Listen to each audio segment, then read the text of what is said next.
Sur Africa 24, l'African Union Journal vous est présenté par Afreximbank.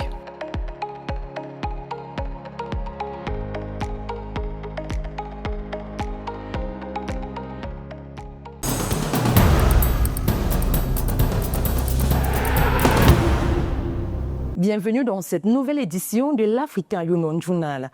Au sommet de ce journal, les perspectives et défis de la coopération entre l'Union africaine et l'Union européenne pour répondre aux aspirations des populations de l'Europe et de l'Afrique. Africa 24 revient aussi sur le sommet du G20 tenu à Johannesburg en Afrique du Sud les 22 et 23 novembre 2025. C'était la première fois que ce sommet se déroulait sur le continent africain. Les débats ont porté sur les questions telles que la croissance économique durable, la résilience climatique et la coopération numérique. Reportage et analyse dans un instant.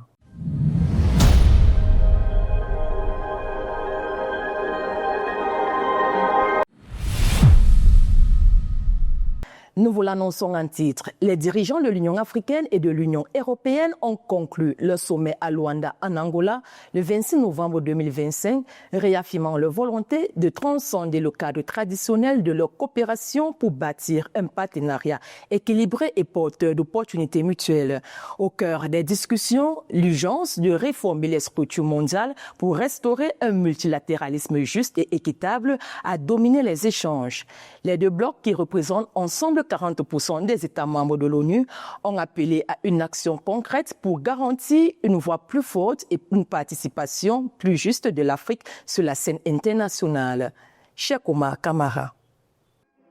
25 ans après son lancement, le partenariat stratégique entre l'Union africaine, UAR, et l'Union européenne, UE, a franchi une nouvelle étape lors de son dernier sommet à Luanda les 24 et 25 novembre. Les dirigeants des deux continents ont réaffirmé une vision commune 2030, fermement alignée sur l'agenda 2060 de l'Union africaine, avec l'objectif central de remodeler les relations mondiales vers plus de justice et d'équité. Alors que le paysage géopolitique est en pleine mutation, l'Afrique et l'Europe s'accordent sur le fait que la défense du multilatéralisme efficace et inclusif est la seule voie viable pour garantir la paix, la prospérité pour leurs 2 milliards de citoyens. Le président de l'Union africaine et président angolais João Lourenço a souligné l'efficacité d'une approche coordonnée.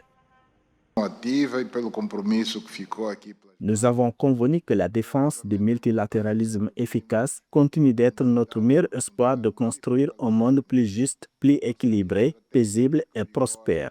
Un reflet de cette évolution positive des relations entre l'UE et l'IA qui s'est enregistrée depuis le sommet de Bruxelles en 2022. Cela se traduit par des résultats positifs que nous avons réalisés dans ce cadre de notre collaboration sur les questions de paix, de sécurité dans le secteur de la santé, dans le cadre de la coopération climatique et énergétique, sur la transformation numérique, dans le commerce, dans le secteur de la mobilité et la migration. Cet élan positif se traduit par une ambition renouvelée d'affronter de concert les défis globaux. Le président de la Commission de l'Union africaine, Mohamed Ali Youssouf, a insisté sur la nature concrète des engagements pris. Il a mis en lumière notre volonté commune d'affronter ensemble avec unité et détermination les défis mondiaux dans un paysage géopolitique en pleine mutation. Nos délibérations ont abouti non seulement à une déclaration conjointe, mais aussi à une ambition partagée, celle de transformer nos engagements en progrès concrets et durables pour nos peuples. Nous avons mis l'accent sur la promotion de la paix, l'intégration continentale, le commerce équitable et la gouvernance multilatérale responsable. Côté européen, le message est clair. La puissance combinée de l'UA et de l'UE est essentielle pour stabiliser un ordre international sous tension. Le président du Conseil européen, Antonio Costa, a mis en garde contre la menace qui pèse sur les fondations de la gouvernance mondiale. L'UE et l'UA représentent près de 2 milliards de citoyens selon nos estimations, ce qui est nécessaire dans ce monde multipolaire pour promouvoir un monde multilatéral fondé sur les bases solides. Seul le multilatéralisme nous permet de relever les défis et atteindre les objectifs de développement durable. La lutte contre le changement climatique, la pauvreté, et les inégalités, garantissant la sécurité alimentaire, la santé et la lutte contre la criminalité transnationale. Ce sommet de Luanda en Angola, qui marque également les 25 ans de partenariat IA-UE, est perçu comme un tournant vers une coopération plus cohérente, axée sur des solutions durables et des ambitions fortes, loin des logiques extractives héritées du passé. Il scelle la promesse de voir l'Afrique et l'Europe s'engager en tant que partenaires égaux pour bâtir un monde plus stable, plus juste et respecter des règles internationales, loin de toute confrontation de blocs. Placé sous le thème « Promouvoir la paix et la prospérité grâce à une coopération multilatérale efficace », la 7e édition du sommet Union africaine-Union européenne s'est déroulée les 24 et 25 novembre 2025 à Luanda, en Angola. Cet événement, qui coïncide avec le 25e anniversaire du partenariat stratégique initié en 2000 au Caire, a réaffirmé la volonté partagée des deux continents de renforcer leur intégration économique en misant sur l'innovation et les technologies émergentes. Les détails avec Pauline Minka. À Luanda, en Angola, les 24 et 25 novembre 2025, s'est tenu le 7e sommet Union africaine-Union européenne qui marquait les 25 ans du partenariat stratégique lancé au Caire en 2000. Sous le thème « Promouvoir la paix et la prospérité grâce à une coopération multilatérale et efficace », les discussions ont insisté sur la nécessité d'abandonner le modèle économique axé sur les exportations brutes des ressources africaines, mettant en avant l'importance d'investir dans la transformation locale des ressources minérales. Digitalization as the great equalizer of our time. Africa is not waiting for technology to arrive. It is inventing its own. From Kigali through Nairobi to Lagos, digital entrepreneurs are reshaping finance, agriculture and education. L'Afrique est un acteur industriel compétitif, notamment dans les technologies vertes et la transition énergétique. Elle possède un fort potentiel en énergie solaire, hydraulique et éolienne, ainsi qu'en métaux stratégiques pour les batteries et les technologies avancées, avec près de 60% du potentiel solaire mondial. Fellow leaders, I believe that many of the answers lie in our partnership. In a more confrontational global economy, Africa and Europe need each other more than ever before. Avec 150 milliards d'euros d'investissement destinés à soutenir les infrastructures numériques, les énergies renouvelables et les chaînes de valeur technologique, le partenariat renouvelé place le financement au cœur du sommet. Parallèlement, l'Union européenne a lancé en 2025 le programme Horizon Europe-Afrique Initiative 3, doté de 500,5 millions d'euros afin de renforcer la recherche et l'innovation et réduire la fracture technologique entre l'Europe et l'Afrique. Technology barrels ahead. Climate chaos reigns and inequalities deepen. We are moving towards a multipolar world with global power in flux. Against the risks of division of the world into two blocs, le sommet UAUE de Luanda représente une étape majeure dans la coopération entre l'Afrique et l'Europe. L'accent mis sur les nouvelles technologies ouvre la voie à une nouvelle ère de partenariat. Pour l'Afrique, il s'agit d'une opportunité historique de passer d'un modèle d'exportation brute à un modèle fondé sur l'innovation. Les 22 et 23 novembre 2025, le G20 s'est réuni à Johannesburg, en Afrique du Sud, pour la première fois sur le sol africain. Ce sommet, présidé par le président sud-africain Cyril Ramaphosa, s'est tenu sous le thème « Solidarité, égalité, durabilité ». Le sommet a mis le Sud global au cœur des discussions, donnant à l'Afrique une voix forte sur la dette, la transition énergétique et les investissements durables. Un reportage signé Sarah Adji. Les 22 et 23 novembre dernier, le G20 s'est réuni à Johannesburg pour le tout premier sommet jamais organisé sur le sol africain. L'enjeu était clair, faire du G20 un forum capable de relever les défis du 21e siècle, tout en donnant à l'Afrique une voix forte sur la scène mondiale. Placée sous la présidence sud-africaine, cette édition sur le thème « Solidarité, égalité et durabilité » a mis le Sud global au cœur des discussions, en insistant sur des questions cruciales comme la dette, le climat, l'énergie et l'investissement pour le développement du continent.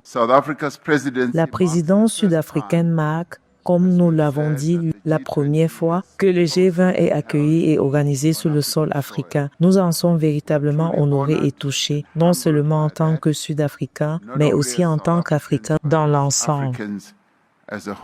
Pour l'Afrique, ce G20 devait porter des priorités concrètes, la soutenabilité de la dette, le financement de la transition énergétique, l'accès aux minéraux stratégiques et la protection des pays vulnérables face au climat. Ces enjeux ont été inscrits dans la déclaration finale adoptée malgré l'absence de plusieurs grandes puissances. This summit has taken place at a crucial time. Ce sommet a lieu à un moment crucial alors que les appels à travers le monde se font de plus en plus insistants pour progresser sur les impératifs de notre époque.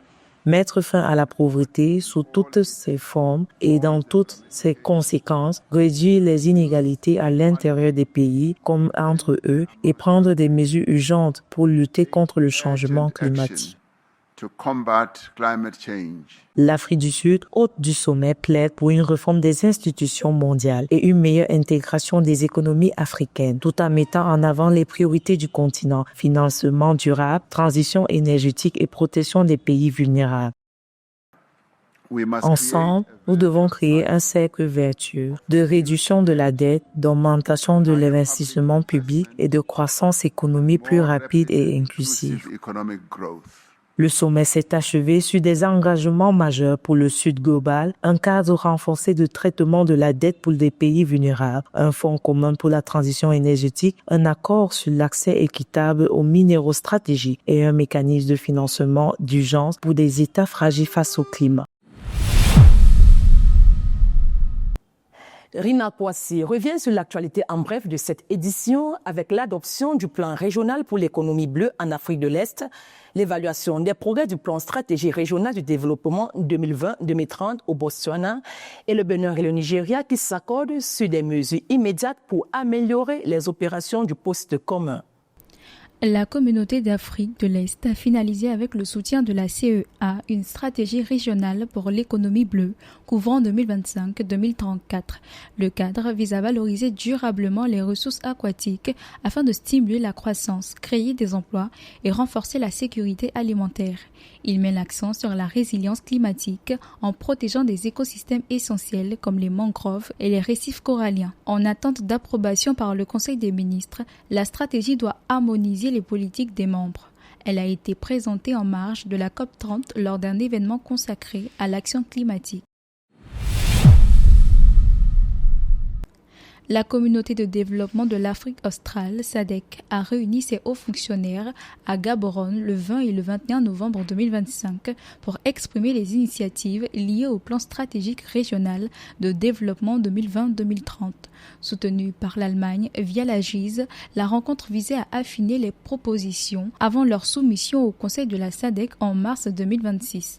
Les débats ont porté sur l'efficacité institutionnelle, la participation des acteurs non étatiques, le mécanisme d'apprentissage par les pairs et les lignes directrices encadrant les comités nationaux. Les responsables ont insisté sur la nécessité d'accélérer l'intégration régionale face aux défis structurels persistants du changement climatique aux tensions sécuritaires. Les 16 États membres étaient représentés. La CEDEAO et le Bénin ont tenu une réunion à Cotonou le 18 novembre 2025 pour résoudre les dysfonctionnements du poste frontalier Sémère-Raké après une consultation similaire au Nigeria.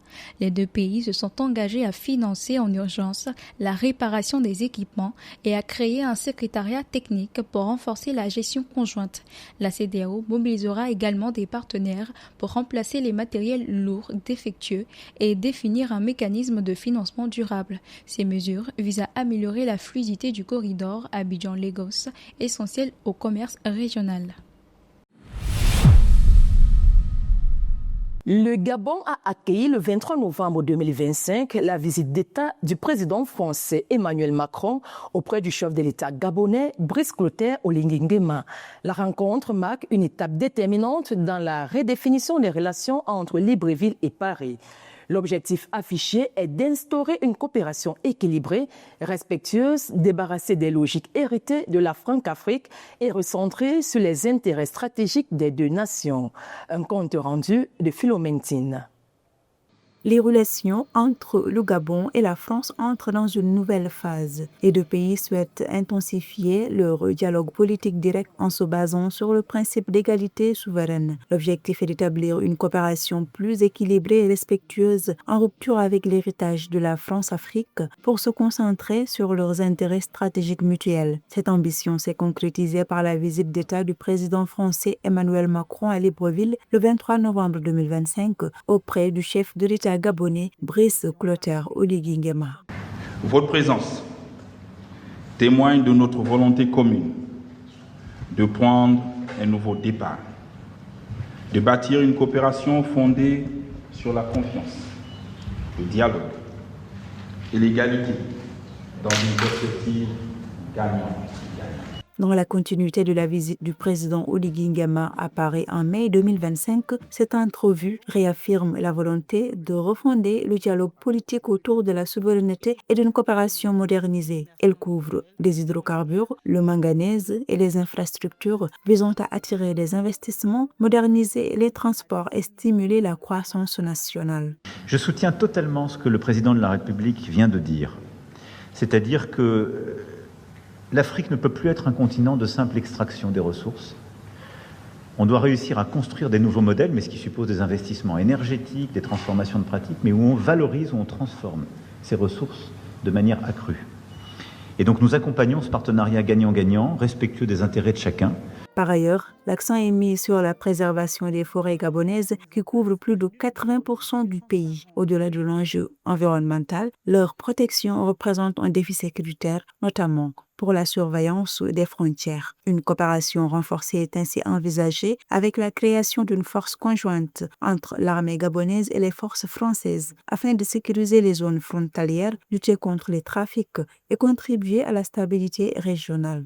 Nous invitons les entreprises françaises à s'asseoir, à suivre notre dynamique dans un cadre de transparence et de bonne gouvernance, conformément aux recommandations du Fonds monétaire international. Entre modernisation des infrastructures, engagement environnemental et consolidation de la sécurité, cette visite présidentielle marque une nouvelle ère dans les relations franco-gabonaises fondées sur un partenariat stratégique équilibré et respectueux de la souveraineté. La coopération entre la France et le Gabon englobe des secteurs variés tels que l'économie, l'enseignement, la santé, la recherche et la protection de l'environnement. Avec 25% des parts de marché, 92 entreprises françaises qui assurent 14 000 emplois, la France conserve sa position de premier fournisseur du Gabon.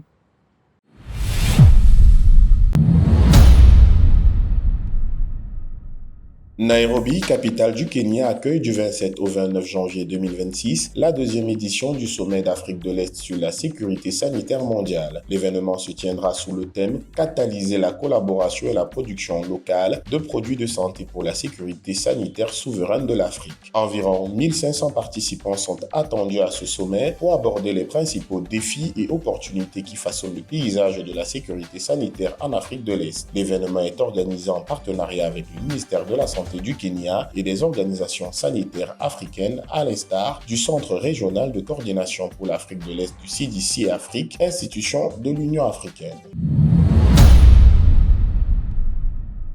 Abuja, capitale de la République fédérale du Nigeria, accueille du 28 au 29 janvier 2026 la réunion des fonctionnaires de haut niveau du processus de Rabat ou processus euro-africain sur la migration et le développement. L'événement permettra au Nigeria de passer la présidence de ce processus qu'elle occupe depuis janvier 2025. Le processus de Rabat réunit plus d'une cinquantaine de pays d'Europe et d'Afrique, mais aussi la Commission européenne et la Communauté économique des États de l'Afrique de l'Ouest. Ce processus vise à renforcer le dialogue migratoire entre les États africains et l'Union européenne. La ville de Victoria Falls au Zimbabwe accueille du 23 au 27 février 2026 l'édition 2026 de la Semaine de l'énergie durable de la Communauté de développement de l'Afrique australe SADC. Organisée par le Centre pour les énergies renouvelables et l'efficacité énergétique de la SADC et le secrétariat de l'organisation sous-régionale, l'événement réunira des décideurs politiques, des institutions publiques, des organisations non gouvernementales, des universitaires, des régulateurs, des partenaires au développement, des institutions financières et des acteurs du secteur privé autour des enjeux de développement des énergies renouvelables dans la SADC. Focus à présent sur Robert Ochola. L'architecte de l'inclusion financière en Afrique est aujourd'hui l'une des voies majeures de la transformation numérique sur le continent. Directeur général de la Fondation Africa Nenda, Robert Ochola mène depuis 3 ans une mission ambitieuse, démocratiser les paiements instantanés sur le continent pour bâtir une économie plus inclusive. À Ezulwini, il présentait le rapport sur l'état des systèmes de paiement inclusifs et instantanés 2025, devenu une référence pour comprendre l'évolution du secteur. Mais derrière les chiffres, c'est sa vision, son parcours et son engagement pour une Afrique sans exclusion financière qui retient l'attention. Portrait de ce leader à travers le regard de Fraten Dassaïsinga. Expert reconnu en stratégie et innovation dans les secteurs bancaires et mobiles en Afrique, Robert Ochola a rejoint Africa Nenda avec la vision d'utiliser les paiements inclusifs comme moteur de développement économique et social. Son parcours comprend des postes clés, notamment directeur de la stratégie de l'innovation à Afreximbank et Head of Strategy chez Safaricom. Fort d'une solide formation académique, notamment chez Imperial College London, Warwick Business School et University of Cape Town, il allie expertise théorique et expérience pratique du terrain. Sur le continent africain, 400 millions de personnes sont exclues du système financier, ce qui signifie qu'elles conservent leur argent en espèces sous leur matelas et sont totalement coupées de l'économie numérique. Ils n'ont donc pas accès aux services bancaires ou à l'argent mobile. Africa Nenda reconnaît ne pas pouvoir couvrir l'intégralité de ces 400 millions d'individus. Cependant, nous nous concentrons sur les 260 millions d'entre eux avec pour objectif de mettre en place des systèmes de paiement inclusifs pour cette population d'ici 2030. Africa Nenda a été lancé en 2021 comme une coalition africaine des spécialistes de paiement numérique avec l'objectif d'accélérer le déploiement des systèmes de paiement instantané inclusifs sur le continent. Sous la direction de Robert Ochola, l'organisation fournit assistance technique, renforcement des capacités, plaidoyer, expertise pour aider banques centrales, régulateurs et prestataires à instaurer des paiements accessibles, rapides et interopérables. The State of Instant and Inclusive Payment Systems report is both a mirror and a map. Le rapport sur l'état des paiements instantanés et inclusifs est à la fois un miroir et une carte. Il reflète la situation actuelle de l'Afrique, nos progrès, nos atouts et nos possibilités, alors que nous traçons la voie à suivre. À travers le continent, nous assistons à un engagement renouvelé en faveur des systèmes de paiement instantanés et inclusifs. De nouveaux systèmes sont lancés, les systèmes existants sont mis en niveau et les cadres politiques sont renforcés. Les banques centrales, les régulateurs et les prestataires financiers s'accordent désormais à reconnaître que les infrastructures de paiement sont fondamentales pour l'inclusion, l'innovation et la transformation économique.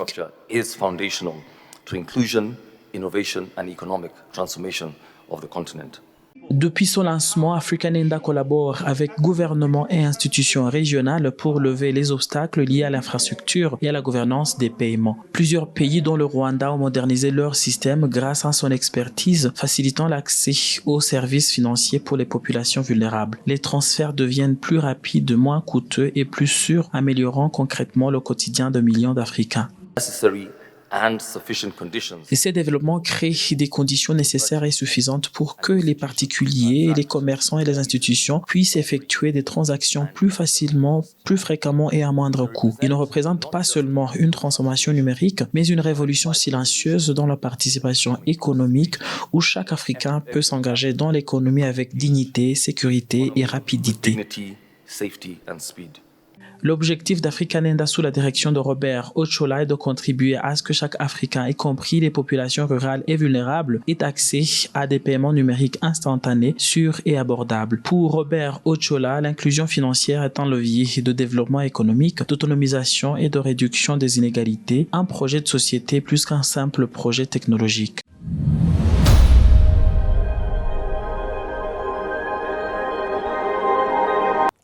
Merci d'avoir suivi cette édition de l'African Union Journal préparée par l'ensemble de la rédaction. L'actualité se poursuit sur notre site africa24tv.com et sur l'application MyAfrica 24.